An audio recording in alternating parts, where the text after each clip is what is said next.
Good day to each one of you. My all 258 participants, today is day 13. And I welcome you amidst the presence of such eminent scholars, scientists, technocrats, who are making a difference all around. First and foremost is that young, bright scholar, Professor Aparajita Day. She thinks differently, she contributes differently, she talks differently, she walks differently. And that's what Aparajita is. And she's going to tell you that, which is the direction on how to go about in geography stream. She's a professor at Department of Geography, Delhi School of Economics. And next is the favorite of the favorite and the most important person in geospatial ecosystem. And we all recognize him. We all cannot ignore him. Yes, you're right. I'm talking about the president of ESRI, Dangermond,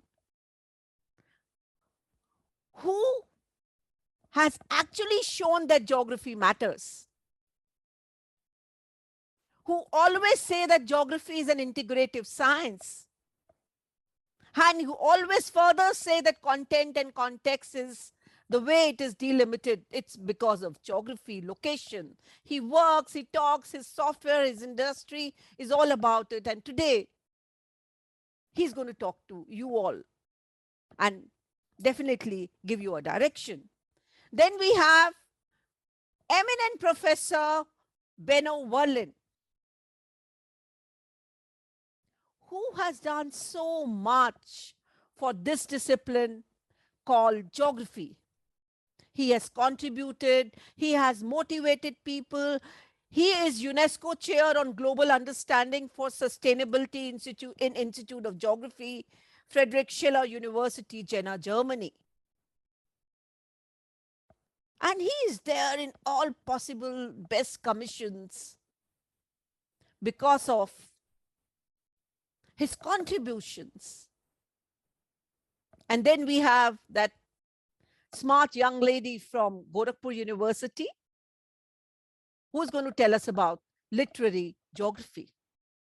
So I welcome all four of you, and I hope that you all would definitely enjoy their lectures. First would be Aparajita's geospatial technologies and everyday lives, possibilities and challenges in practicing digital geographies in post-COVID world. She's going to go on and, with the graphics and with the way she speaks, and she's going to carry on her talk. Aparajita, as I was telling you, has been examining how geospatial technologies and digital practices produce effects and affects on spatial imaginations and constructions. Aparajita has conducted research on the socio-spatial construction of Hindu-Muslim identities and the ongoing negotiations of the communities with difference, violence, fear, and anxiety in the city of Ahmedabad. Her research has also focused on the notions and practice of indigenous urbanism and the relationship within development processes. Aparajita has multiple publications on the socio-spatial construction of Hindu-Muslim identities in the backdrop of communal violence in Ahmedabad, Gujarat, digital practices of religion and the making of diasporic Hindu Bengal identities, Durga Puja, Bengali identity, and the digital branding of the city of Kolkata. Digital mapping and history of the streets of Kolkata. She's gone on, and she's given such beautiful, translations of a lot of works. She's also revealed through her work that how we have to change our methodologies in this present world. And Aparajita's current research project examines the digital mapping, reimagining, and storytelling of colonial Calcutta in new media. We look forward to Aparajita's discussion and conversation with you all. And this is my favorite person, Dangermond. Dangermond founded ESRI, the industry leader in GIS technology, a specialized software used for creating digital maps. And he founded this company in 1969, way back. with $1,100 in personal savings and is thought of as the godfather of digital mapping technology today. And Esri has about 40% share of the global geographic information system market. And the tagline that it says geography matters. The question that I want to pose to each one of you is, do you think that geography as a discipline, geography as their presence, is there even in 10% share in the academic community? If a man like Jack Dangermond can just cover and can take over 40% of the share of the global geographic information system market, why can't this particular discipline can take a plunge forward with a great leap and show their presence in each and every place? And due to COVID-19, Esri donated more than $60 million in software services and hardware to 8 government agencies for long workers and educators. Thank you, Joe. We always like to have you with us, around us.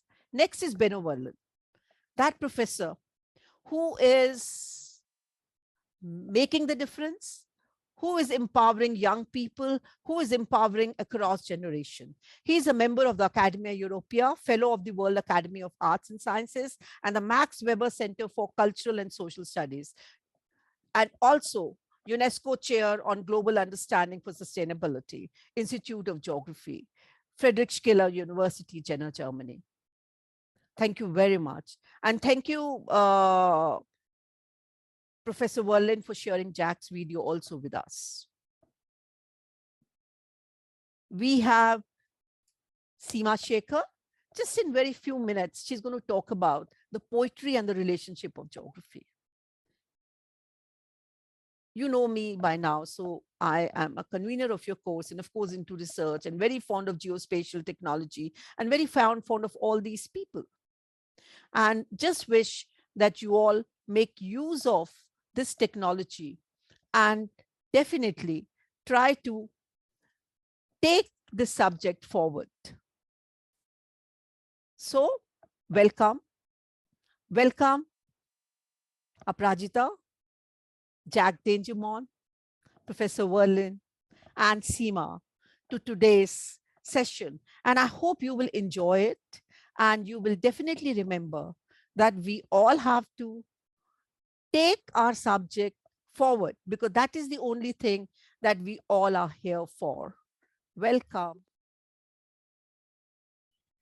Good morning, good afternoon, good evening, everybody. A warm welcome to the refresher course on geography, geographers, and geospatial technologies impacting physical, social, and gendered spaces, organized by Ramanujan College and Kirorimal College of the University of Delhi. Let me first introduce myself. I'm Aparajita De, professor at the Department of Geography, Delhi School of Economics, University of Delhi. Today's lecture will be on digital geographies, which is primarily my research area or has been so for the past decade or so. So today's lecture is entitled Geospatial Technologies and Everyday Lives, Possibilities and Challenges in Practicing Digital Geographies in Post-COVID World. Now, the COVID-19 pandemic really brought about a massive transformation in our lives. And one of the dominant experiences of this pandemic has been the experience of being locked down and being at home. For the past 2 years, we have almost done everything imaginable from our homes, be that schooling, be that shopping, be that work, whatever you name it. All of these activities we have done from our home because there has been a massive restriction being imposed on our movement. Our mobility has been greatly restricted by this COVID-19 pandemic. Okay, so if you look around us, you would see young children very rapidly learned how to navigate through the digital world, open a laptop, and immediately get onto these different platforms like Google Meet or Microsoft Team and attend school, albeit digitally and online. Uh, for us, it has been, you and me in academics have been taking class online. We've stopped going to taking classes on a physical space. We've been taking classes online. We're holding exams online. Uh, for many of us in the beginning of the COVID-19, even our everyday needs, basic grocery needs, may that be our milk, bread, uh, our vegetables, fruits, everything was being ordered online and digitally through the various platforms like Bill Basket, Grofers, a lot of things, including medicines. Okay, so I remember one of the first interesting experiences that we had when restrictions were and rules were much more stricter. Okay, we live in a society, in an enclosed enclave in Delhi, and at that point of time, outsiders were not allowed entry uh, into the society. Only the residents could come in. Okay, so every morning, what was interesting is we would see. Uh, loads of things, boxes, cartons, plastic bags, delivery boys coming in and all being gathered in front of the gate. And they, in fact, they had to make a temporary makeshift storeroom kind of thing where the deliveries boys would come in, and whatever they had to deliver, they had to put it in that storeroom, and where residents would then go down and collect them. Okay, so you could see that the entire shopping, right from clothes to, I don't know, loads of things. I've even saw huge boxes, the size of I think television also, I don't know, huge boxes coming in and being delivered there, and people being taking those deliveries. Okay, so, and then you look at the older generation. Okay, the older generation like my mother, who's almost 75 years old, of course knew how to operate a mobile phone, would make a call, but very rapidly she learned how to navigate the smart mobile phone, and then would give me video calls on WhatsApp, because the pandemic meant that she would not see me, and she wanted to see me, so she would make a video call. And she's somebody who always confesses that she's very uncomfortable around technology and very reluctant to learn it, but she also learned it. So everybody around us responded to this transformation that the COVID-19 brought in, and particularly the transformation because of this immobility that was imposed on us. Okay, so I don't need to go on about, all of you have experienced it, so I don't need to really go on about the kind of changes that we have all experienced. But what I want to put in front of you is that if we are not navigating through physical space like we did in the new normal, this whole current situation is being popularly called as the new normal. And at the center of this new normal is digital technologies and geospatial technologies. What does it really mean for us as geographies? Where is the disciplining heading to? Because we are not really now navigating through physical space as we were doing. We can live our lives without really navigating through physical space. So would physical space really matter? Would distances really matter? In other words, would location really matter? And would geography really matter? So what the interesting question that I'm trying to raise is that in the COVID-19 pandemic, we have been, and this living in the digital world, is this the end of geography? Is this an existential crisis for us? Very similar to the very similar to the one that in the 90s David Harvey argued about when we were all experiencing globalization.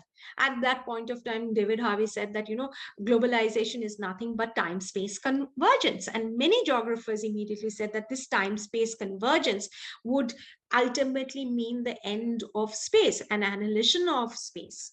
Now, if you look at the way our worlds have now been digitized and how we are living digitally, and it also raises the same kind of a question, that there is a time space convergence. Okay, and this time space convergence, does it really mean the end of space and the end of geography as we know it? I mean, look at ourselves here. I am delivering this lecture from the comfort of my home, and you are anywhere across India, okay, who is listening on to this lecture and hearing to this lecture. Okay, so does this mean that our locations really doesn't matter? Does it mean that our physical distances really don't matter? Or does this point out towards a fact that there is now going to be a new spatial turn in geography and for geographers? Okay, and this is something I would really urge you to think upon, that what does it really mean? In other words, what I'm trying to sort of say is that, can there be, I'm very sorry, technology can solve our problems, but pose interesting challenges in front of us as well. The slides are somehow running away from me. So there are glitches. And of course, there are challenges, which I'll speak later on. Okay, so the questions and the possibilities that I am trying to raise here is, can there be a geography of the digital world? Does the digital world had its own speciality and topos? Can it be explored and understood by employing the basic geographical concepts of space and place? I mean, what I'm trying to indicate is that, yes, physical space may not be there as we have experienced, but is there because of the digital technologies, the new geospatial technologies? Are there new specialities which are emerging? If so, what are these, and how, as geographers, can we study, examine, and look at them? We cannot run away from it, because now it is part of it's a strong part of our everyday existence, lives, and experiences. Okay. So armed with these questions, keep these questions in your mind. Armed with this question, let us look and explore these questions. Can there be a geography of the digital world? And is there a speciality and topos of the digital world? Let us look at it. Okay. If you, sorry, again, my slides are running away. Okay. Now, if you look at this map, it's a very interesting map. Okay. This is a map from 2017, which looks at the number of internet users by country. Okay. What is interesting is that India and China, you can clearly see, has 250 to 500 million internet users. Okay. And you can see that even it is way ahead of United States of America and Western Europe, the heart of the developed world, as we call it. Okay. Russia and Brazil. So it's interesting, and this really shows, this is internet users through, computer, through mobile phones, gaming stations, digital TV, and all kinds of devices. So this really indicates that there can be a geography of the digital world. What you are seeing is a geography of the digital world in terms of the users that we have. Okay, and if we go back a little, not a little, actually, if we go back 25 years, though I'm saying that, COVID-19 is something that has made us live our lives virtually and online, but it is not a new phenomena. It's a phenomena which has started much earlier. Of course, it has changed because the users have been more in India and China. But if you look way back to almost 25 years back, and if you look at this map, which is the information flow on internet, and it's very interesting that the flow was and is concentrated or was concentrated in United States and Europe. And from there, it has spread all across the world. I mean, you hardly had anything in India and or China for that matter. Okay, but in 2017, these had 500, nearly 500 million users of internet. Okay, so I don't need to reiterate the importance of digital geography at all. Okay, and the immense possibilities that it sort of brings with it. Okay, now if I'm going to this is the Kana botnet map in front of you, and the Kana botnet map first was released in 2013, and this is I'm again very sorry for my slides running away. Okay, the Kana botnet map, which I said was released in 2013, is a map made by an anonymous hacker, and he hacked onto every device which was connected to the internet. Okay, and this is a live map. If you go on Google and you search for it, you will find this map. It's a live map which shows 24-hour consumption of internet, or showed 24-hour consumption of internet in 2013. And it's interesting that around 2013 itself, as you can see, the orange and the yellow bits actually show the intensity and density of internet usage, mainly in China and India, and much lesser dense use of it in, say, America, Northern America, and Europe. Okay, less in comparison to what you see in India. So you can see another thing which you can see, that it has this usage of digital technologies and geospatial technologies has become so widespread. Earlier, if you remember, if you look at the earlier map, let me just for a minute show you the earlier map. If you look at this earlier map in 1993, it was only limited to Northern America and Europe. And if you look at this 2013 live map of internet users, okay, you can see that it is the spread of digital technologies world over. Okay, and hence that's what I'm saying, and hence it has an interesting speciality that is emerging. It has a geography of its own, which we can really study. Now, as there is possibility, with every possibility and with every new thing, there will also be a challenge faced by us. The greatest challenge is, how do we really conceptualize this digital space? The concept of space, as defined by John Agnew in 2011, he says that space is largely regarded as a dimension within which matter is located, or a grid within which substantive items are located. So hence, location is very important. It is a geometric conception that is defined by a spatial metric. For example, a latitude, longitude, and elevation. Okay, so it's a location of a dimension within a grid. So it is, in other words, something. Space is, the essence of space is, it is material, it is physical, and it is tangible. Because it is material and physical, it is tangible, and it has to be within a spatial metric. Okay, a grid. Okay, but if you look at the digital space is neither material nor tangible. So then how do we really understand this? It moves away from our traditional and conventional understanding of what space is. Okay, so how then really we look at this space? Okay, and as I said, what is the spatial metric?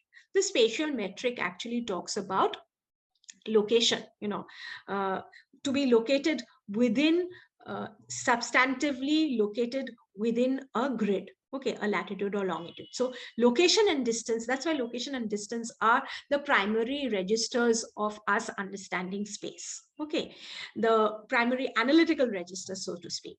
So location and distance, pattern and distribution, these form the basic foundations or the basic analytical registers of geography and understanding space. Can we use, my question is then, if these are the basic parameters of understanding space the conventional spaces within geography. Can we use these parameters to understand digital space? Can the geography of digital space, the speciality of digital space, within that, do we have these concepts of, can we develop these concepts of location and distance, patterns and distribution? Now let us look at it. Really, can we do it? The examples of digital location and distance. Okay, the first thing that, all of us are perhaps have not been doing it, not just now, but for some time to come, is Google Map and Google Street View. Okay, if you look at Google Map and Google Street View, what is it? It is the real physical space being digitized. It's a new form of speciality. Okay, and what do we do here? Let me give you a very ordinary example that we use in our everyday life worlds before the new normal came into being. Okay, for example, I had to go to the airport. Okay, and I have to catch a plane. And what do? I simply get into the car and I immediately type in my location, destination location from home to airport, and then I look at in Google Map, and then I look at the time that is to be taken to reach the airport, and the Google Map then sort of directs me as to the route which is the shortest or which would take the least time. So in accordance, I navigate through physical space by using this digital geospatial technology. Okay, and while as I'm doing it, I'm also locating myself on the digital space. So what is interesting is that, when you look at digital world, it's not divorced from a physical world. Whenever we talk about physical space, we always think about physical space being out there in isolation. The kind of experiences that we are having, yes, our mobility is restricted, yes, we are located and fixed in one location, yet we are navigating through space, but using digital technologies. We are navigating through space digitally.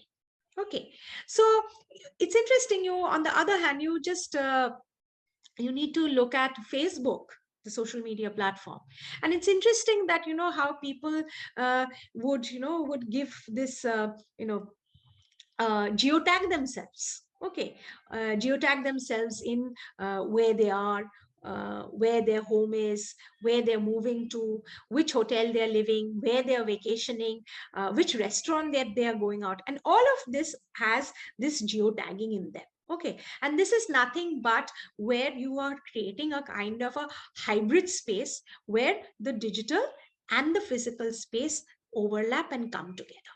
Okay, and so what I'm saying is that, there is, when you talk of a digital world, it's not a digital world which is absolutely a digital world. It's a digital world which is based on a physical world. Okay, so the two kind of interact with one another, the two kind of overlap with one another. Okay, say for example, you would often find this, you are let me give you an example from my own life. Okay, I'm going to office, my department, and I have a class. Okay, before the new normal was, I have a class or I have a meeting. Okay, and as I'm going, I find that, I have there is great traffic in front of me. So I immediately, message the class representative. If I'm taking a class, I say, I'm in between a traffic. It's going to take me another 15-20 minutes longer to arrive. So I will start the class a little late. Okay. Or I would tell a colleague that, I'm midway, I'm coming. So please start the meeting. I'll be joining you a little late. Okay. It's interesting, how we are navigating within our physical spaces using the digital. We are simultaneously in the digital world and simultaneously in the physical world.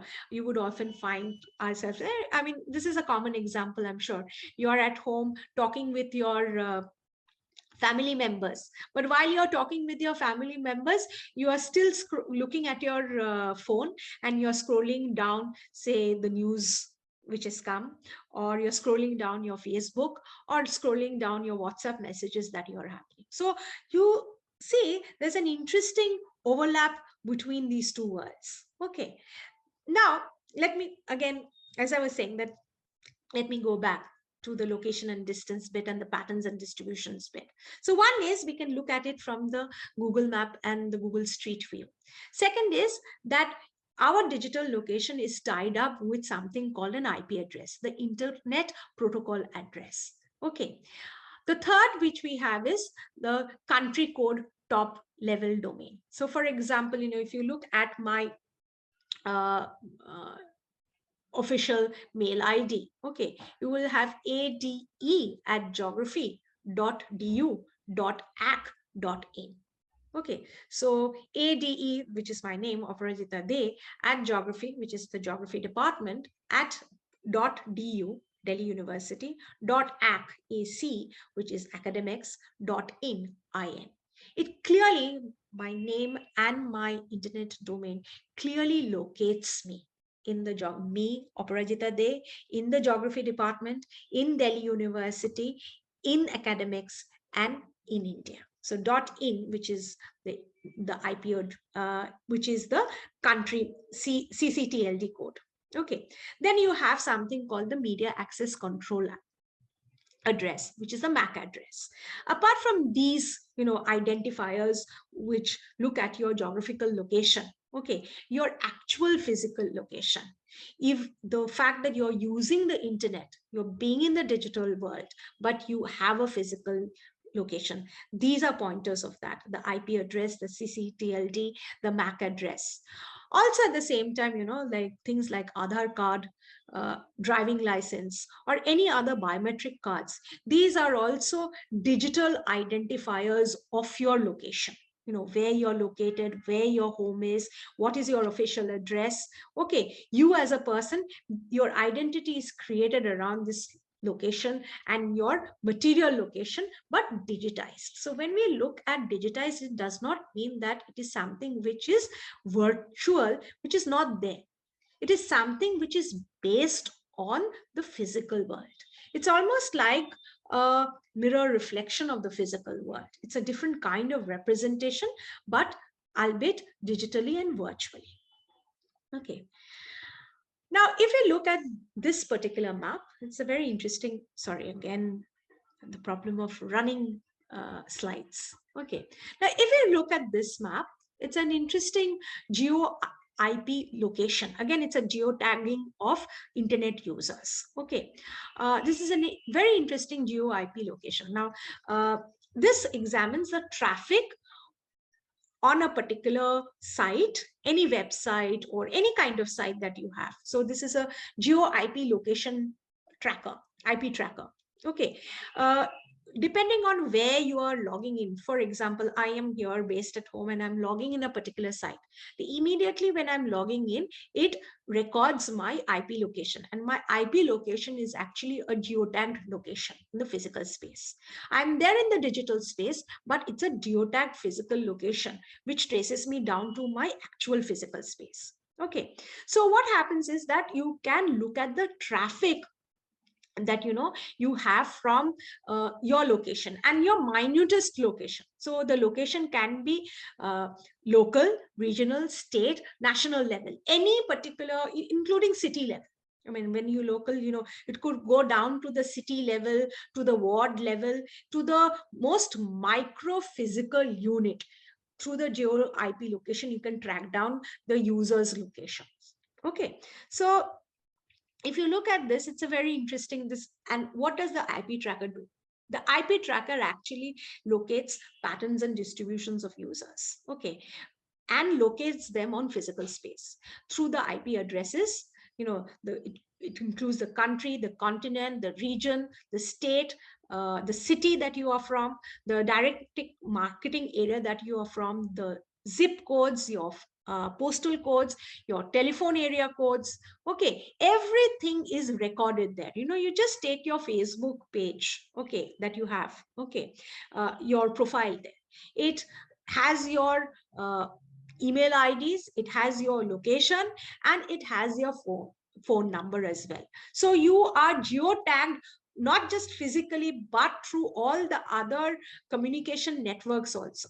Okay, so it introduces, the IP tracker introduces an interesting kind of network location, which does not just see your physical location, but incorporates within its location your digital location, your telephonic location, and as including your, your postal location, your postal locations also. Okay, so it takes into account a holistic kind of a location, and that's why, when we look at digital geography, often you would hear the word big data. Okay, and you would hear the word AI and big data. Why we are using these terms? Because it holds immense information, and it holds an immense information about you, connecting to all these networks that you are part of.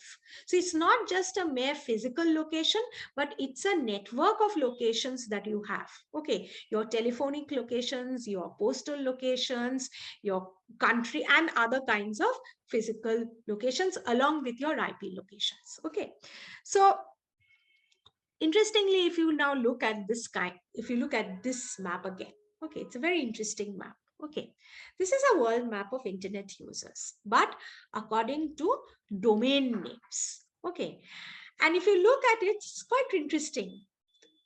You look at .uk. .uk is the domain name which is coming from UK. So all internet users or domain names that are based out of United Kingdom. And you look at the United Kingdom in this particular, the online world in Twitter, and it has one of the largest domain names, a very large domain, much greater than its physical space. Okay. Similarly, you look at .cn, that is the domain name of internet users coming in from China. You have the domain name .in from India. You have the domain name .de, which is from Denmark, .nl from Netherlands, .us,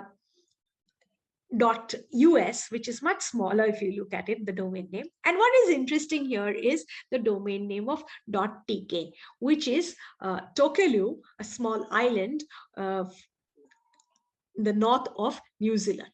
Okay, now this is introducing a very interesting online map of the world in terms of users coming from particular domain names. So there is an interesting speciality of the internet, albeit a slightly different from what we are used to it. There is a physical location. See, it's in the kind of users, the number .tk, and you can look at the number. I hope you can read the number underneath it.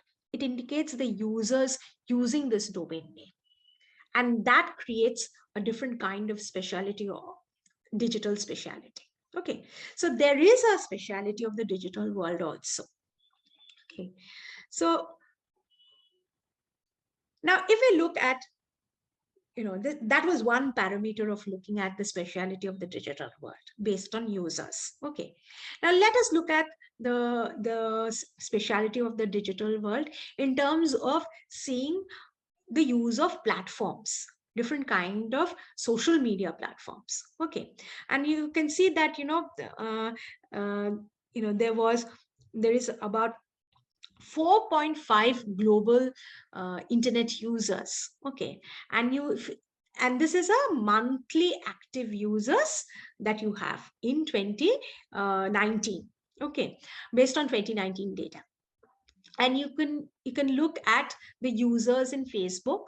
You can look at the users of WhatsApp, YouTube, Messenger, WeChat, Instagram, TikTok, QQ, Weibo, Ozon, and Reddit, Telegram, and so on and so forth. There's Twitch, LinkedIn, Viber, multiple. And if you look at the ones on the top is the where the platforms were developed. So Facebook was developed in US, WhatsApp again developed in US, YouTube developed in US, Messenger developed in US, WeChat in China, TikTok in China, QQ, Weibo, Ozon, all developed in China.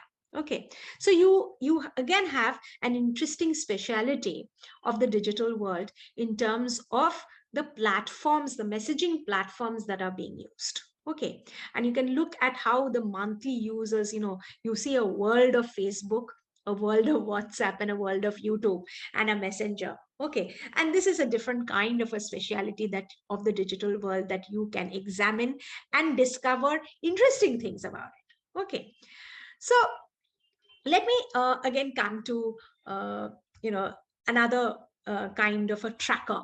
Okay, now this if you look at this particular IP tracker again. Okay, uh, which looks at, and it also you have more developed trackers depending upon the kind of information that you have, and this is a kind of a census of digital users. Okay, now this, if you look at this, you just come to Japan. Here you can see very clearly in the map the Japan has been outlined. So you are dropping your pin on Japan, and in it you say that I want to look at the age groups of between 13 to 65. I'm going to look at everyone, so all men, women, and others, and look at the internet access in this location. Okay, internet access or digital users. Okay, and what is interesting is that what is the potential reach? The potential reach is given already, a huge number. What is the reach in terms of daily reach between 13,000 to 73,000, and the number of link clicks, and you provide a link, and the number of clicks that you will have is between 390 to 2400. Okay, again what you see is that this is again showing an interesting kind of speciality in terms of who is using, what kind of people are using, the links, the number of clicks, and the reach from a particular website. So it tracks this kind of movement. Okay, not in physical space, but a movement in digital space. Okay, so the moment the idea that when you go into digital space, what is the digital space? You move from site to site. That's a movement. And this IP tracker actually is looking at which sites you're looking at. So for example, you may have personally experienced this. Okay, say in Facebook. Okay, you are looking at, say, saris. Okay, immediately, or you are looking at western wear. Immediately what will happen is the AI will look at your usage pattern. Okay, and immediately you will have related web pages being advertised time and again on your Facebook page. It is also very interesting that in the Facebook, if you're writing your your spouse, okay, and you're naming your spouse in your Facebook page, which we often do. Now I remember in the beginning of the pandemic, we were intending to buy a dishwasher. So I was looking at dishwashers, not on Facebook, but online. Okay, and interestingly, on my Facebook, not only I was being suggested dishwashers of different companies, the web pages and the links of were coming. Interestingly, it also came, the suggestions, the very same suggestions, okay, of dishwasher of different companies came in the Facebook page of my spouse also. Okay, that's how they are tracking you. They're tracking you, your movement and usage in the digital space. So there, as I'm saying, this is one example. There can be an example of many things put together. Okay, for example, in the University of Michigan, they are doing a particular project on uh, uh, natural disaster response systems, okay, using social media. So the interesting thing about digital media is the kind of circulation and the connectivity that you have, faster than anything else currently, any other technology that you have. So using the geotag method, they were actually marking, you would find in Facebook, marked safe in a disaster, in a natural disaster.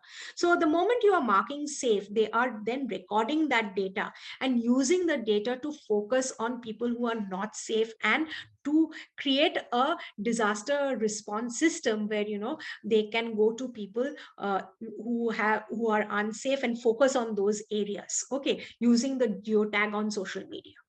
Okay, so as I said, there are multiple possibilities how you can use digital media and digital geographies in and geospatial technologies in whatever that you have been researching on.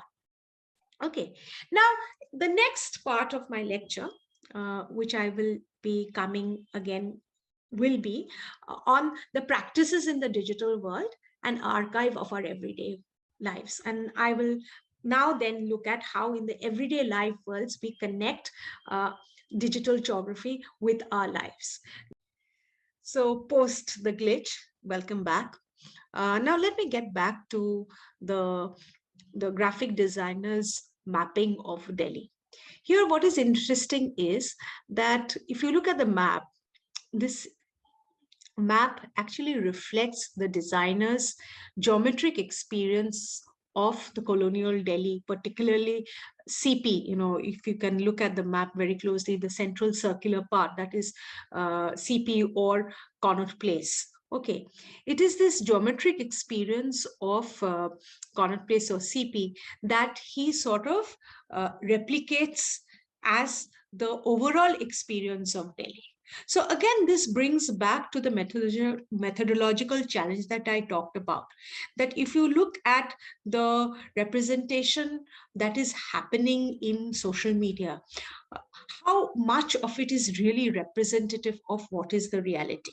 Is it really representative of the reality, or does it reflect the perception and the individual experience of the person who is putting out his geographical experience? Okay, so this remains as a challenge to us, actually. Okay, again, if I then sort of the other kinds of different, as I said, there are different kinds of forms of in which you express your geographical knowledge and practice.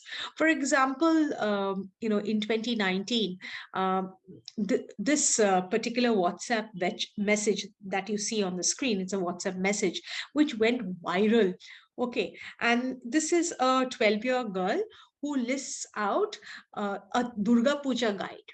Okay, and she lists out a Durga Puja guide for the entire Calcutta.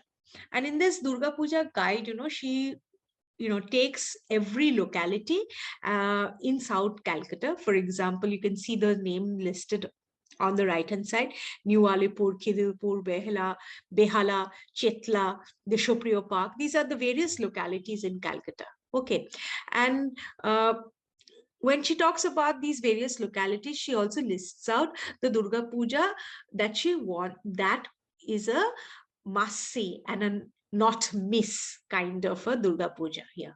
So in New Alipur, she talks about Shuruchi, Shangho, and Buroshitola. Or in Khidupur, she talks of Polli Sharadiyo, 75 Polli, 25 Polli, Noborong, etc., etc. So she gives a detailed list like this. Now, this is also an interesting mapping of the tourist sites and the public spaces of Durga Puja celebration. Okay, but it comes out in a list like this. Again, this, how do we then map this? How do we map this experience? How do we map this kind of expression of how they experience the city and the Durga Puja festival itself? Okay, so again, I again give you another, during Durga Puja, there is another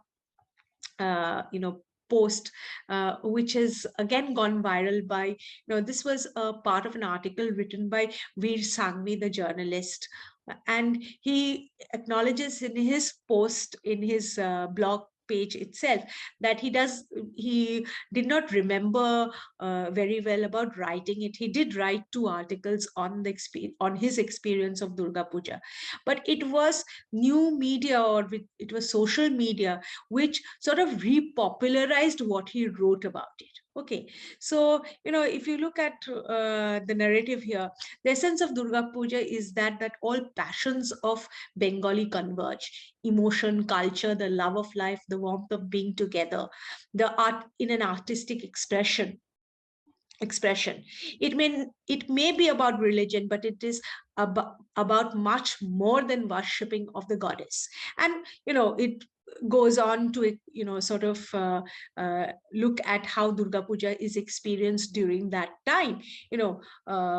The dhakis playing out, and the beat of the drums of the dhakis, and he says that which other Indian festival in any part of the country is so much about food, about going from one roadside stall to another, following your nose as it trails the smells of cooking. To understand puja, you must understand Kolkata. And to understand Kolkata, you must understand the Bengali. It's not easy. Certainly, you can't do it till you come and live here, till you let Kolkata suffuse your being, invade your bloodstream, and steal your soul. But once you have, you'll love Kolkata forever. Wherever you go, a bit of Kolkata will go with you. I know, because it's happened with me, and every puja, I'm overcome by the magic of Bengal. It's a feeling that will never go away. Now, what's interesting is that this kind of textual representation of Kolkata is something which Nigel Thrifts talks about, one that goes beyond representation, but actually looks at the experience of space in terms of one's emotional attachment and subjectivities. In other words, what one feels about space. Okay, it's not just about a physical mirrored representation, but it is your attachment to the space. It is what you feel towards the space. Here the emotion of wonder, the emotion of joy, the emotion of happiness is attached to what Kolkata is, okay, during Durga Puja. Okay, so interestingly, the social media has also brought about the experience of space in different ways, in myriad ways. So here we are talking about joy and happiness, but it could equally be about sadness. It could be about fear. It could be about anxiety.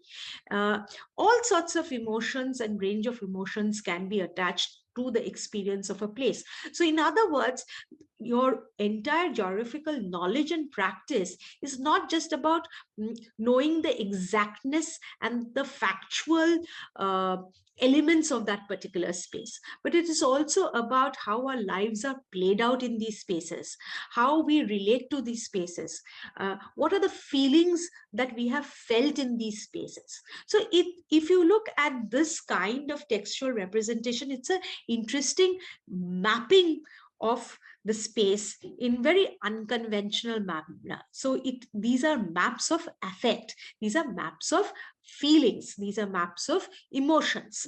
And the major challenge, as I have said, that how do you then use the available conventional tools to actually depict this kind of experiences on a map. Okay, so again, let us look into some different other forms that are also, you can see there. Here is a set of memes that you have. Again, these are memes about, again, Kolkata, because this is the city that I have worked on for the past several years through my project. So if I start with the left hand side, if I look at the left meme on my left hand side, it is shows the India according to Bengalis. Okay, so you have Bengal here, if you can see, just next to Bangladesh, and it's pointing Bangladesh as same jaiga, or the same place. There is if you can look at the chicken neck or the part of Sikkim, there's an arrow which says Momo. In Nepal, there is shown low budget honeymoon. And then there is this Jammu Kashmir area, which is like, eta ki kokhono amader? Means, is this a place which has ever been ours? Then there is some part of Rajasthan which is outlined, and we said Shitkale Berano, and the places that you go out and have vacations during your winters. Western part, if you look at Gujarat, this is Dhokla Pawa Jai. So Dhokla, the food Dhokla, you get the food Dhokla there. And the southern part, they have demarcated as where you can get dosas, and where you go to study medicine and engineering if you haven't cleared your joint entrance, and you get joint entrances and get a chance in the colleges, medical and engineering colleges in West Bengal. Okay, the second one that the meme that you can see is that of the experience of Calcutta in the evening. Okay, and this experience, Shondhe Bala in Kolkata, and it's evening in Calcutta. So, what is an evening in Calcutta? It's an evening in Calcutta to him is or was when you heard the sound of shankho from every Thakurghar across the city. So, in every Bengali home, they had this own small private space of, Thakurghar, or a small place where they worship their gods and goddesses. And every evening you play the conch. Okay, so whenever you walk around the streets of Kolkata in the evening, you would hear this conch being played out during the evening as part of the evening puja. Okay. Again, if you look at the next slide, is happiness is when Shoda Matir Gandha from the Prothom Brishti. It talks about what is happiness. Happiness is that when you get the smell of earth during the first rains. That is Kolkata to him. And the last one in the bottom, if you said dukho is or sadness is, পাশের বাড়ির বুম্বা ভোর 5টার থেকে পড়ছে, 8টা বেজে গেল, তুই ঘুমাচ্ছিস, বেশ করেছি, ঘুমোতে দাও. So the sadness is, dukho is being compared to the good boy next door, and where the mother comes in and tries to wake the son up and says that, the next door good boy, he has, Bhalo Chele literally means good boy, studious boy. He's woken up from 5 o'clock and is studying, and it is already 8 o'clock and you've not bothered getting up from your sleep. So he says that, very good. Righteously says, very good, let me sleep. The son replies back.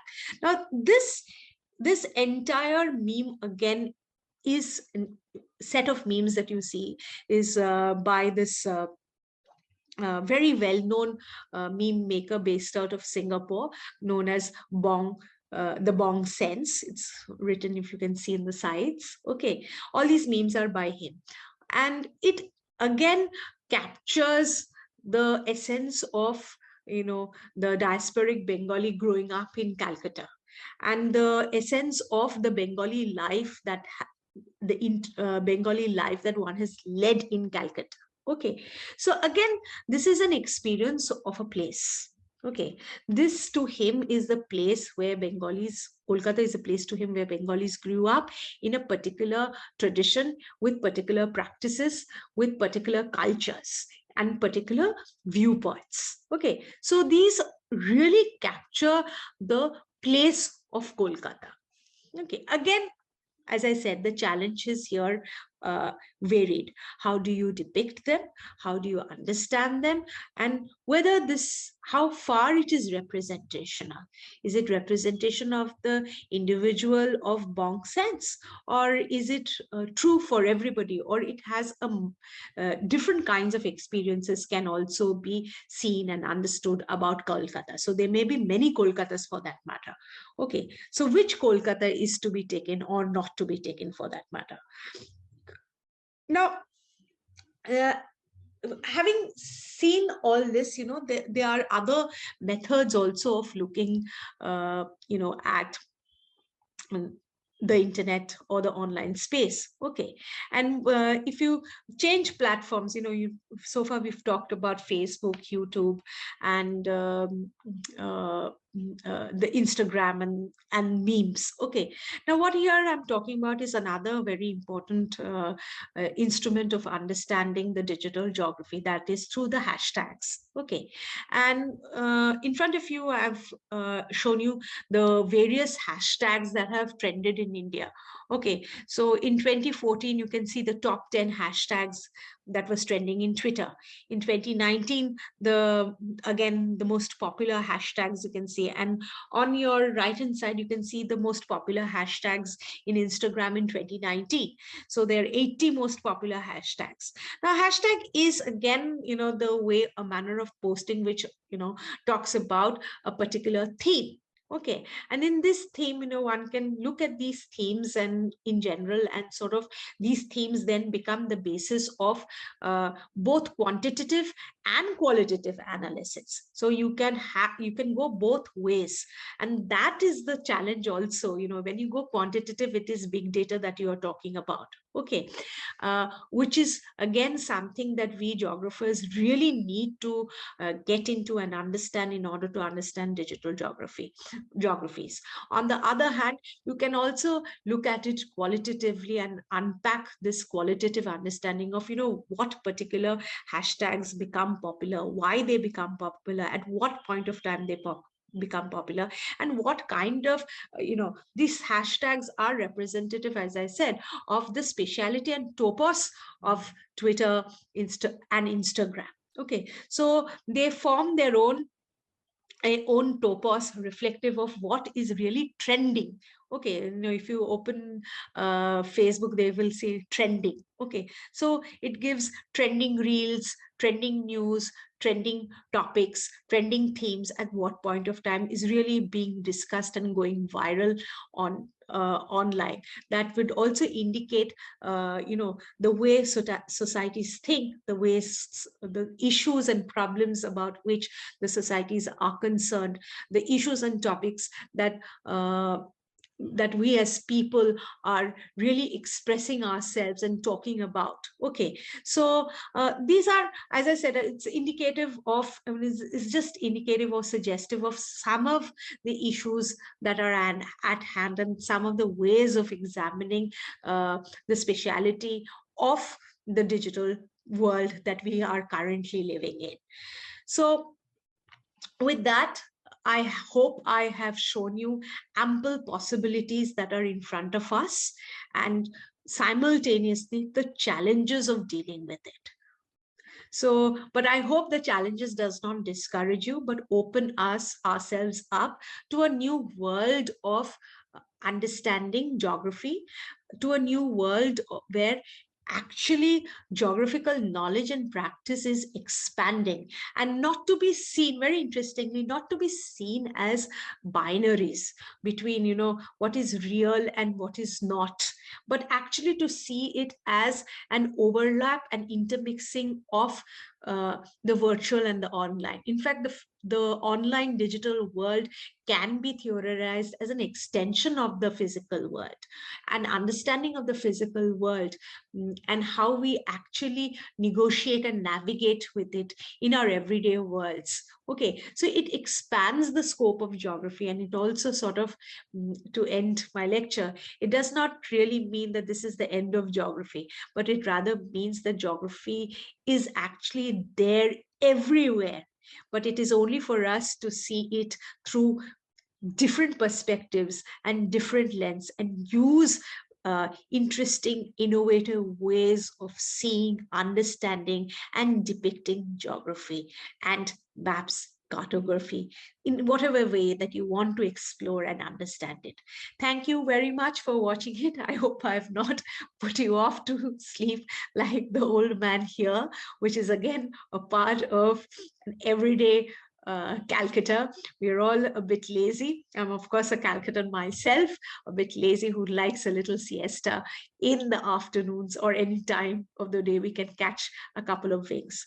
So thank you for joining me here. I hope you have understood what I've tried to do to open you all to the possibilities of digital geographies. If you have any further questions, please feel free to type them out or communicate in through Ramanujan College sites. Thank you so much. Bye-bye, and see you soon sometime in real space. Thank you.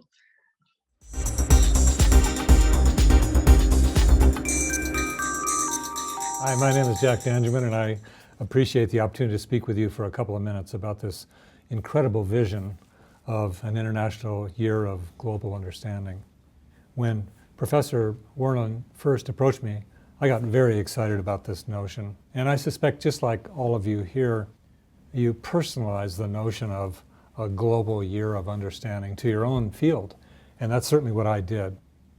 The purpose of this this whole event, actually, or this whole period, is, I think, to raise awareness for learning and thinking and creating solutions for the future.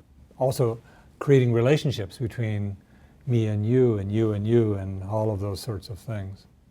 It's a very inspiring time, and one that I think we can celebrate actually together. At the same time, our world is increasingly challenged. We know about this: climate change, population growth, overpopulation, resource depletion. These are serious challenges and will be demanding of science and technology. In fact, it will take every bit of science and technology and creative thinking and design thinking to be able to figure out how we can create a sustainable future. My field is built on geography. I like to think of it as the science of our world.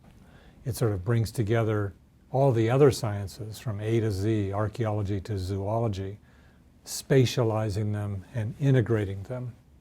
In some ways, geography is a contextual language that brings together both content and context for seeing things in new ways. And at least as I've used it, GIS that is, it's been about applying geography to actual problem solving. My good friend Richard Selwyn once said, "Understanding precedes action." And I didn't quite understand what he meant, because immediately I thought understanding should precede action, but sometimes doesn't. But he was quick to change me back to the notion that understanding precedes all action. At some level, we understand before we act.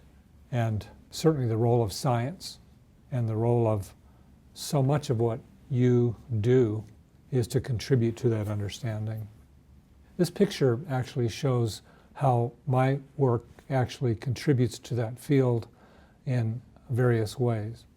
GIS is a framework, and it's a process for applying science everywhere. It starts by observational science, the collection and processing of data, the modeling and predicting of data, the analytic and interpretation of data. All this is about understanding, and then reporting and applying that understanding to make better decisions. Go this way, not that way. Locate here, not there. Plant here, don't plant there. Decisions that ultimately lead to action. This is kind of a virtuous cycle, the idea of measuring, modeling, analyzing, interpreting, and acting. It's essential to human existence. But at a societal level, GIS is so powerful because it's actually showing up in so many of society's institutions. And people are publishing and sharing their data openly, building a kind of collective geographic information platform for creating a better world. And I would assert that it's becoming essential for many operations, many organizations to actually operate. And at the societal level, as this continues to expand, I think it'll be essential for us to manage the planet. It's helping us be smarter. It's looking at real-time measurement of all types, modeling, analytics, and being smarter. And as we deal with the great challenges of the world, from nation states, natural disasters, terrorism, climate change, these are big issues that not only need to measure things, but create better efficiency in the way that we do things, automate things, so that we operate like a nervous system of the planet. Ultimately, I think it will be a nervous system of the planet. It will enlighten us. These are some examples of how GIS is being used today in various settings. Environmental monitoring and assessment, things like climate change or carbon sequestration or sea level rise. These user examples are all about managing natural resources, forests, water, small scale, large scale. And yet again, these are ones to manage energy, both traditional carbon-based energy, but increasingly we're using these kinds of tools to be able to pick out solar and wind or renewable energy resource locations. People use GIS to manage land resources. Who owns what? Who's responsible for what? kind of creates a framework for understanding what should be done. In the planning field, urban and regional and landscape planning, GIS is being used everywhere as a kind of language to create the future, looking at alternative scenarios, evaluating the consequences of these scenarios, and then moving forward. In transportation planning, similar thing, whether it's highways or railroads or commuter traffic or not just basic transportation, but optimizing. For example, in post organizations around the world, they're using GIS to create more efficient routes. And businesses, people like FedEx and UPS, are optimizing their routing, saving hundreds of millions of dollars and less gasoline consumption and air pollution as part of it. And in the utility space, this sector is not only managing the asset, but also being able to smartly locate things like smart meters, optimize their coverage, and look at complex problems like vegetation growth and utility locations.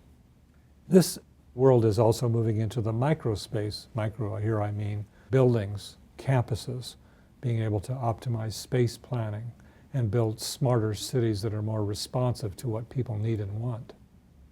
And in business, it's almost like business woke up to geography as a framework for making smarter decisions, where to locate, where not to locate, how to optimize supply chains, etc.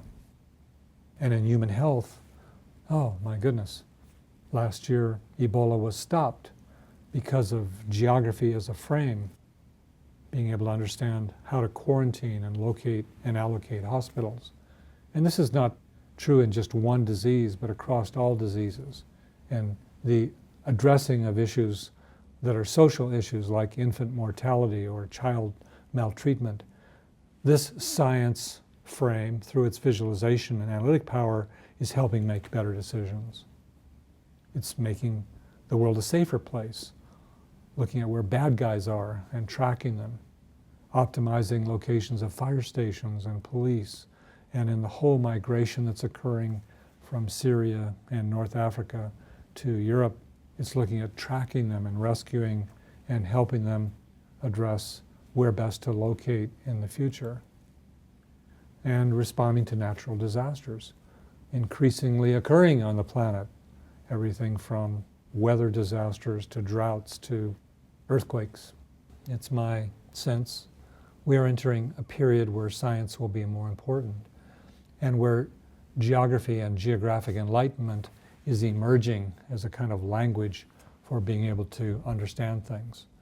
The world is waking up to the power of geography and its related sciences to address and create a better future. I really want to thank the participants in this event because I think we are all about awakening everybody up to understanding things more effectively, to move to a planet which is science-driven, a kind of nervous system for our future, where stimulus and response happen more or less automatically. We're more automatically integrating all that we know into how we decide things. Right now, that's the domain of a few companies, organizations, governments who can have access to that information. The power in the future through the web and open data and new kinds of policies for the planet about information sharing and knowledge sharing will mean that understanding is accessible by everyone through devices. Small farmers in Africa can understand where to plant and what's the best product to plant. We can raise up the economy of the world, not just for the elite, but for everyone by normalizing this understanding and building on top of the technology that we see emerging. So I want to again thank Dr. Werlen for launching this kind of initiative that raises the awareness of what we're up to here for the entire world. Thank you.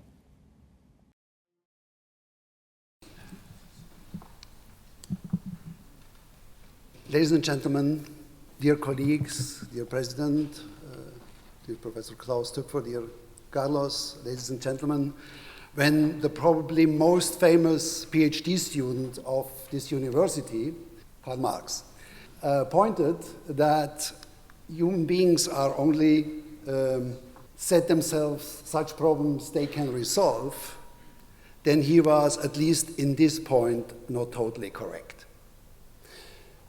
We have a problem that we don't know to solve, and we need, first of all, to develop a decent, appropriate awareness relating to appropriate action to resolve the big challenges of humanities at this date.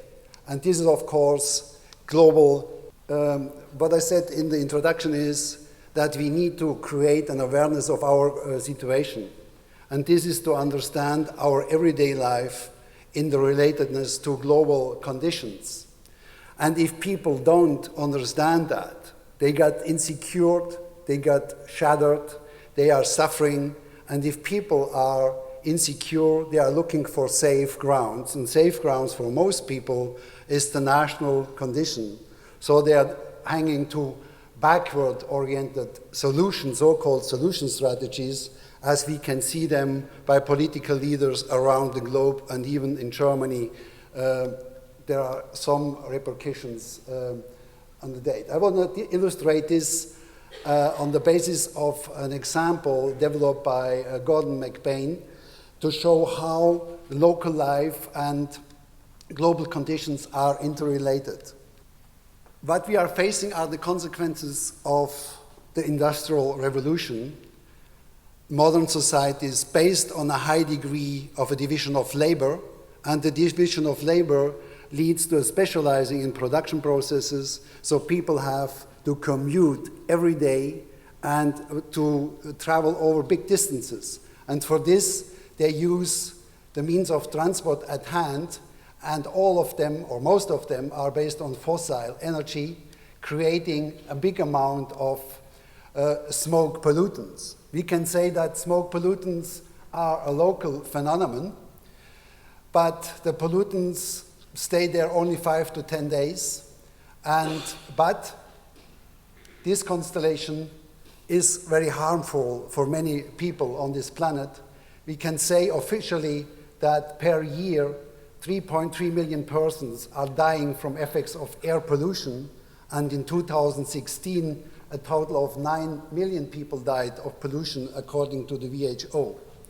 So this is a major problem we have to face or to find solutions.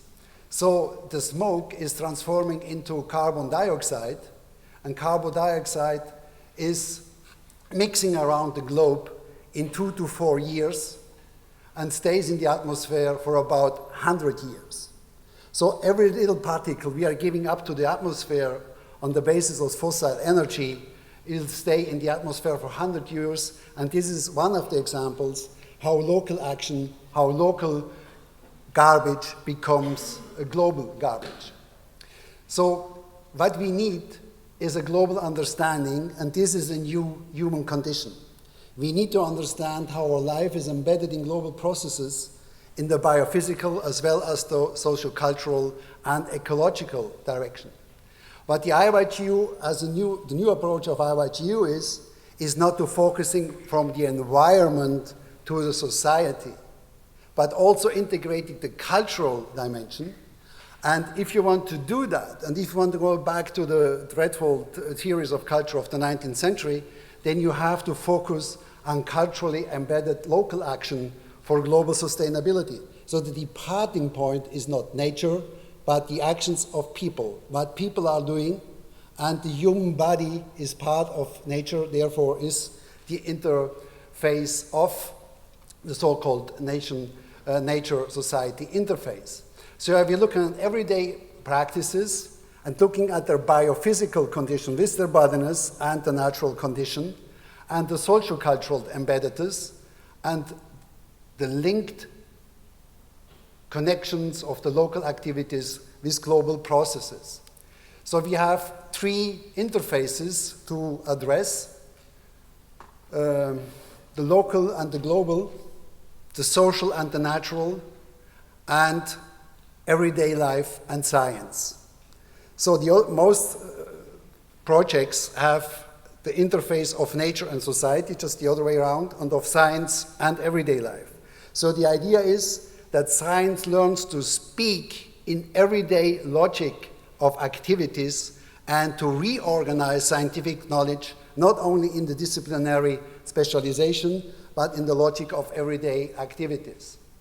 So this is the background, if you want, of the whole project, and I'm just going now in the development of the project and its major achievements.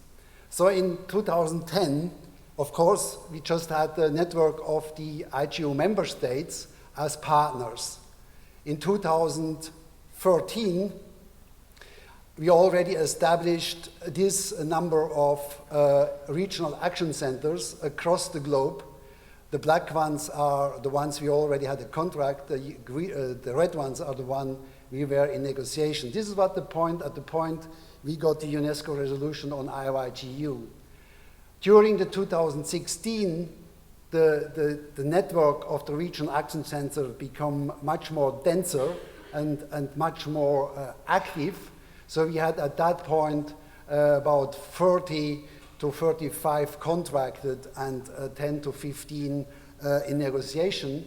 And in this harvest year, we established a huge number of new action centers, fixed or in negotiation, especially through the network of Ansole, and the partner here is Daniel Ekbe. He wants to talk later about this network. So at the moment we have 40 contracted partners and 20 negotiations, so we could have soon 60 partners to continue the work on the IYGU. And now I want to show a short animated movie how the things developed. We met in 2008 in Rome for the first time, about 10 years ago, a group of geographers, and we were discussing the direction of the topical organization. We had 3 topics, and I was giving papers around the world to find out what could be the most successful. And after 1 year, it was clear it will be International Year of Global Understanding. It went on until the end of 2014 with about 300 meetings. I was not always present, across the globe, putting potential partners together, creating programs locally, regionally, nationally, and so on. So we had at the beginning, rather in Asia, some weak points. I were very close in Japan, then in China and Taiwan. And we had a lot of partners from the beginning on in Latin America and Northern America. And it went on, of course, in Kigali for many negotiations for the UNESCO process. And this went on until the end of 2014 with having a network already established for the preparatory year in 2015. So in 2015, we didn't have, we were exploring this growing network across the globe with presentations, meetings about the program of the IYGU. So in 2015, that will be the next slide, we had not that many but important meetings and a lot of negotiations throughout the world, leading to the proclamation in Durban 2015. And then in 2016, we really had a huge number of events across the globe. We couldn't put them, each event separately, so we have aggregated them in national communities. But these are only the reported ones. For instance, we have only 76 for Portugal. I know that in Portugal at least 300 events happen throughout the year in schools, in communities, and so on. So this is, if you want, altogether, the whole set is about 1,000 events, or more than 1,000 if we take the ones that are not reported. This is the network behind, as already mentioned. It has the size of an International Olympic Committee. The Olympic Committee is gathering 56 disciplines in the controlled body movements, I would call it, and we have 58 scientific disciplines for controlling mental movements. Of course, there are more member states for sports, 2004, and 150 for science. We have in average 50 national organizations for 50 disciplines, national organizations, and in science there are 60 per state in average, and globally we have organizations like Deutscher Fußballbund or France Football Association, 2,800 national sports organizations, and we have 3,400 science organizations across the globe, and they are all linked through the proclaiming 3 global international councils. Next slide, please. So I'm going now through the history of the IYGU. This was the first meeting, conceptual meeting of the steering committee in Weimar. Then we had in 2011 also the meeting of the science panel here in Jena.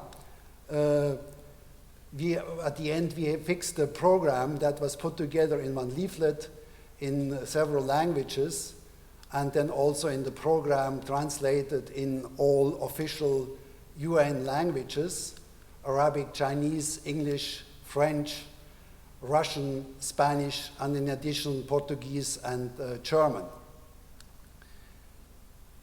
Then we had the proclamation in Durban in August 2015, represented by all councils were represented, and they were all giving an official speech.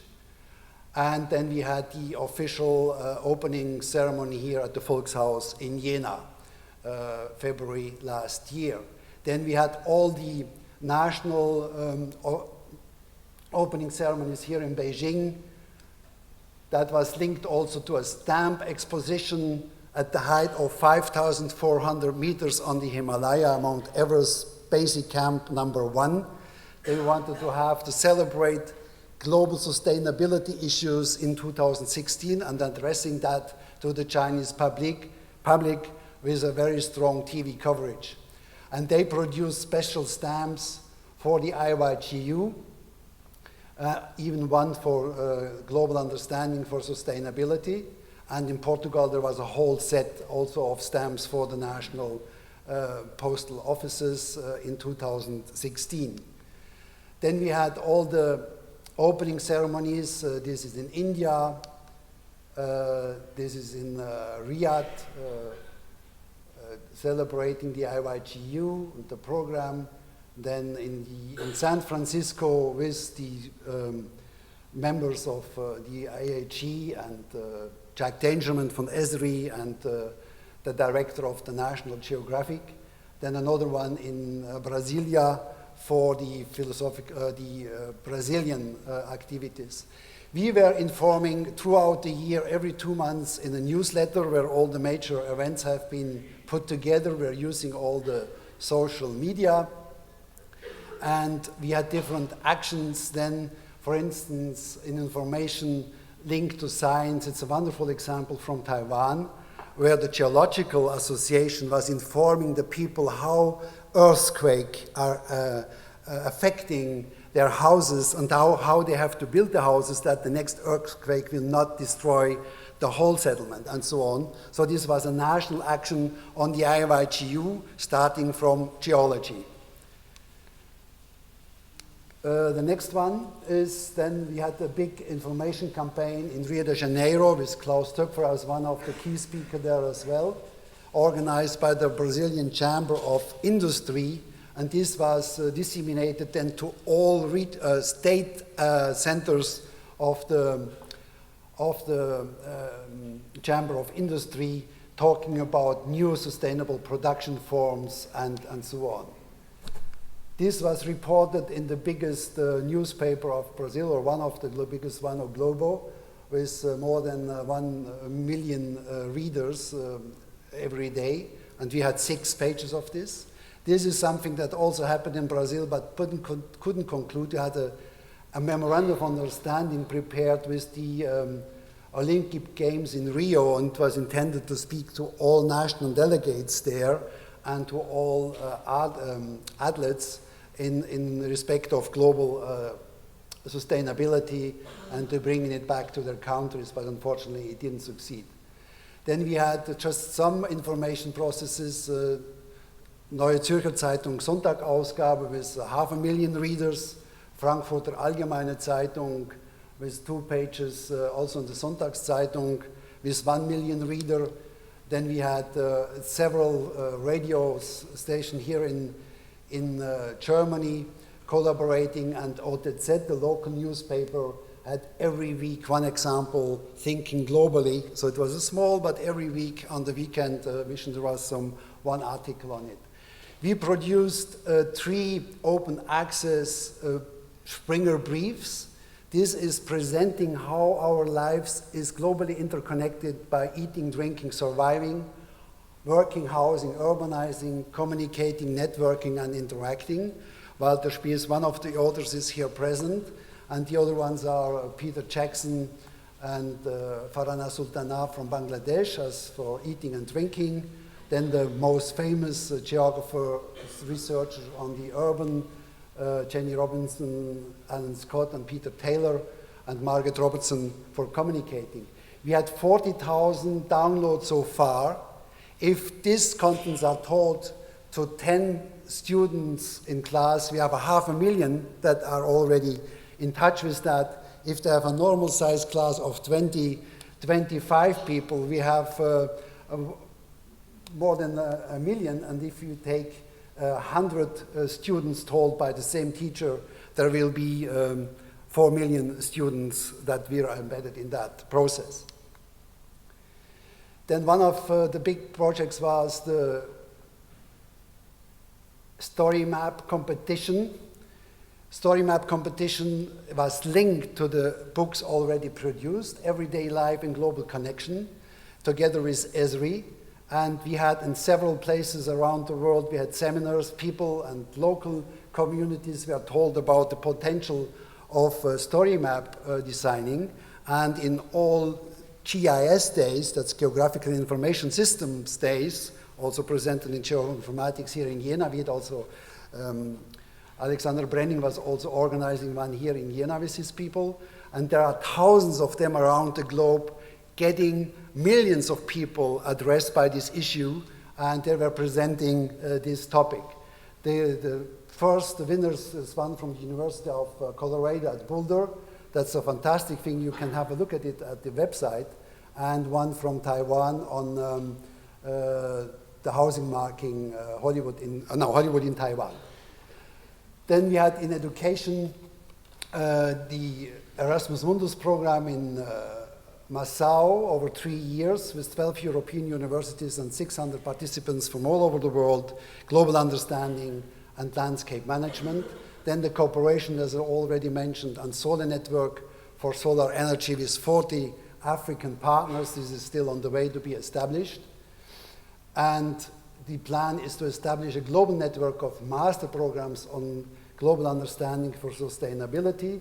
We have 12 partners already in Europe, 23 in Asia, 15 in Latin America, and roughly 20 in Africa. So there are 70 partners. We have in Linz, they are very close to finish the process. We will have a talk about this later on. And in Tomar, they're also very close, and maybe also Jena will join the group later on.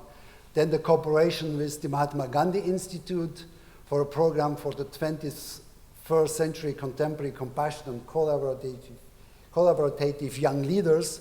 That's a program to educate young leaders in the political arena, ecological arena, about global understanding and global citizenship.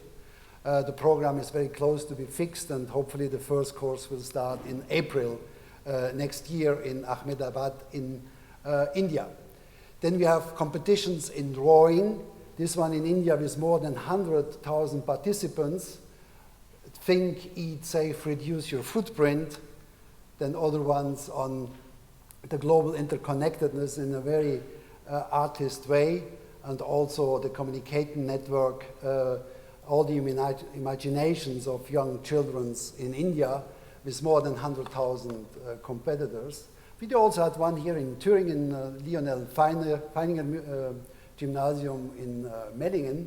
There also had a competition with about 100 results.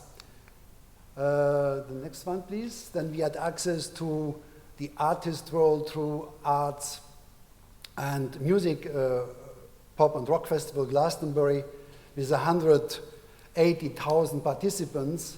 And this was the main stage. We were represented mainly in the greenfields part, but there were about 50 presentations about ecological politics and how everyday life can be changed in a more global perspective. The movie Tomorrow is a movie that uses more or less the IYGU program, and was a very successful documentary.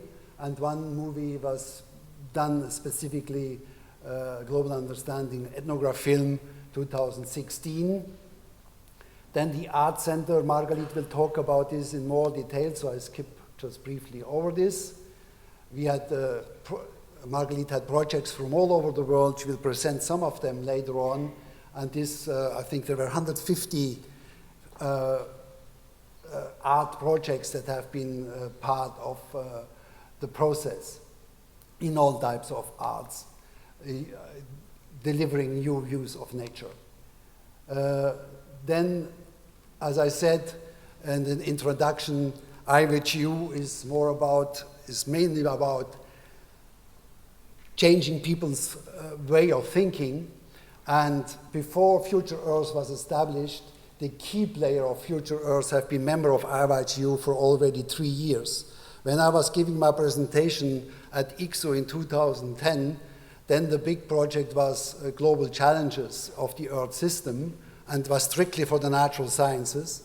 And after that moment, IWHU was established with the support of the social sciences, the humanities, and the natural sciences. And this was building the network of the key players in this huge project that it's working now. The second step was then broadening the application of the sustainability science approach in an UNESCO program for 2030 agenda. And here IWHU was one of the key ideas and deliverers. And by Eleanor Kaufman, it was called the most progressive concept in sustainability science design. Then finally, Congress and the Academy of Science are one of the examples in Japan, where all the different fields of the natural, social, and human sciences were represented to design new programs, research program for the future.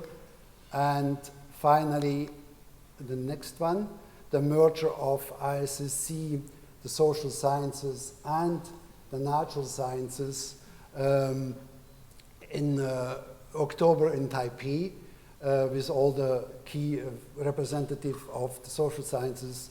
Dini Mathieu will join us later on. We will have a video message from Gordon McBain, Alberto Vallega, and Heide Heckman as the key players.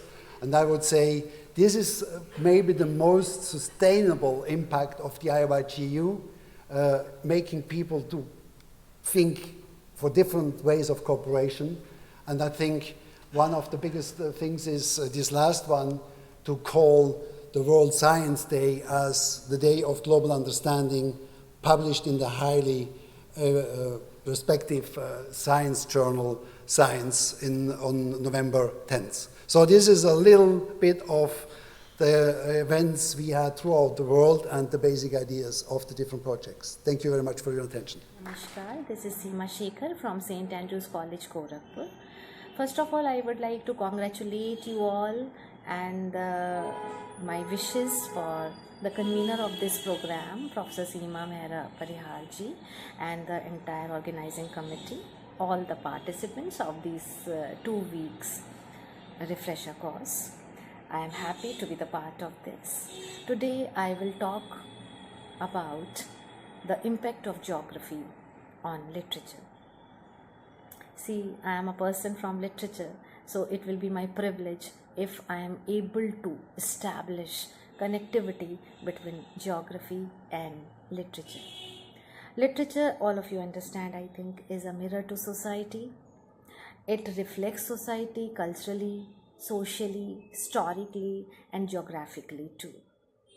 Over times, even geographians have now started taking cognizance of writers, poets who have opted to interpret landscapes in their literary writings, and through those writings we are able to understand various locations, various areas of interest where we can visit, and where we can be able to receive the contentment, the peace of mind that only we can get from nature. And this way a new stream has emerged, that is literary geography. Geography has given a vast canvas where the poets, the authors, writers, they are able to bring out the outpourings of their heart and mind, and this way there is a beautiful display of gallery of pictures, there's a display of gallery of emotions, there is a display of gallery of human existence. If I go for William Wordsworth's literary writings, we see that he is a worshipper of nature. He understands nature in whole, and he is every time utilizing beautiful locations for his works, and this way we are also able to feel ourselves intact into that geography through literature. Once what happened was, William Wordsworth was passing through some outskirts location where he suddenly stopped musing at a sight, and then he saw rows of daffodils. After going through that sight, he was so much stunned to see, and he started musing over that surrounding, and that he composed that scene into a poem.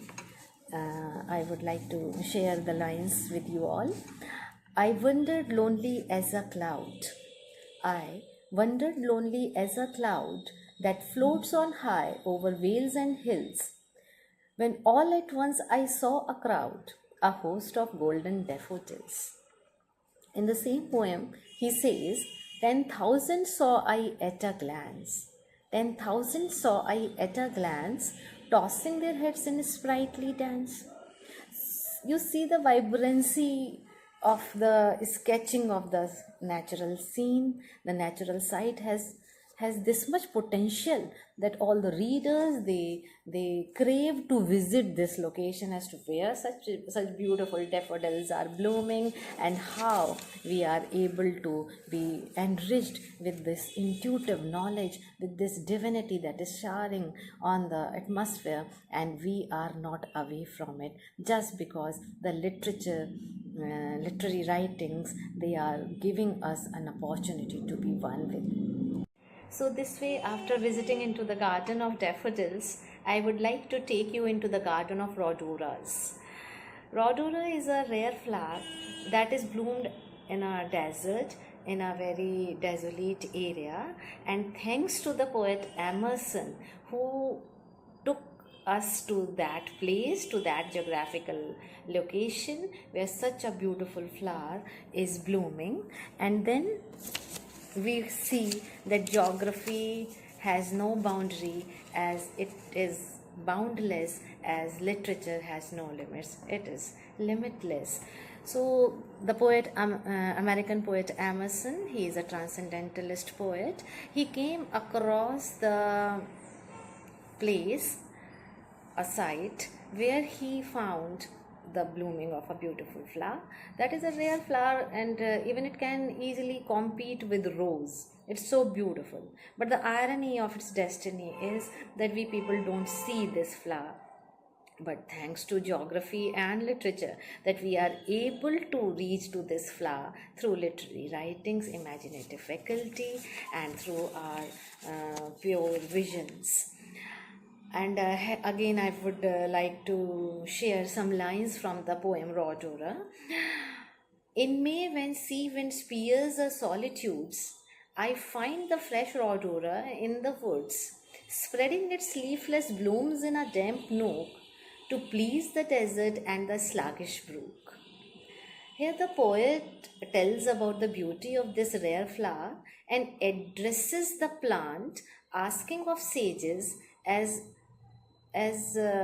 why this flower blooms at the place where no one can see it. You see the response of the shrub saying, if eyes were made for seeing, the beauty is its own excuse for being.